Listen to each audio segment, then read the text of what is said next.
Assalamualaikum warahmatullahi wabarakatuh. Perkenalkan, nama saya Lasmi Pululawa dengan NIM 131422050 dari kelas 2B Manajemen Pendidikan. Pada video kali ini saya akan mempresentasikan hasil makalah saya dengan judul menganalisis pekerjaan dan jabatan.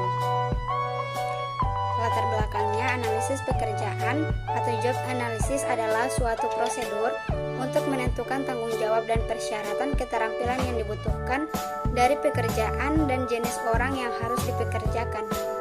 Analisis pekerjaan ini dilakukan oleh organisasi atau perusahaan, khususnya dalam bagian manajemen sumber daya manusia, untuk mengukur dan mengidentifikasi kinerja karyawan dalam usaha mencapai tujuan suatu organisasi atau perusahaan dengan efektif. Rumusan masalahnya, yang pertama, apa yang dimaksud dengan analisis pekerjaan? Yang kedua, bagaimana langkah-langkah job analisis? Yang ketiga, bagaimana metode mengumpulkan informasi analisis pekerjaan? Yang keempat, apa saja unsur-unsur dalam menuliskan job description dan specification? Analisis pekerjaan menurut para ahli.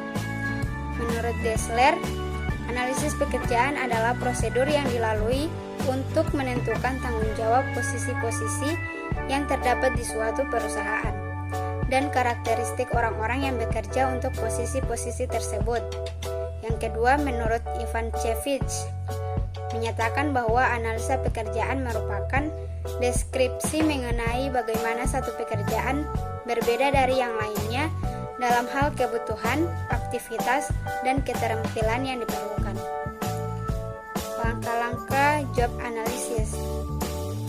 Langkah-langkah job analysis menurut para ahli. Yang pertama, menurut Widya Stuti 2013, yaitu pertama, memilih pekerjaan yang dianalisa. Kedua, membuat daftar pendahuluan yang dilakukan dalam suatu pekerjaan. Yang ketiga, melakukan validasi atau konfirmasi tentang daftar tugas yang telah dibuat.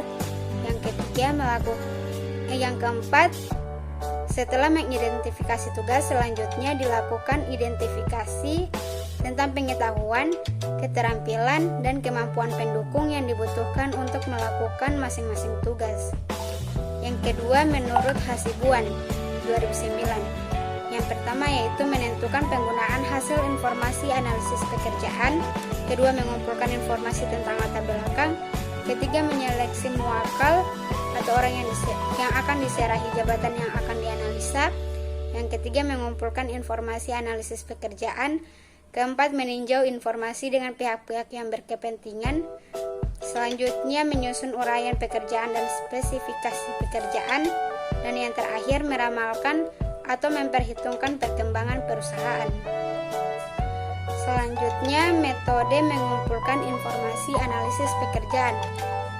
Yang pertama yaitu metode wawancara, kedua mengisi kuesioner, ketiga observasi, dan yang keempat catatan laporan partisipasi.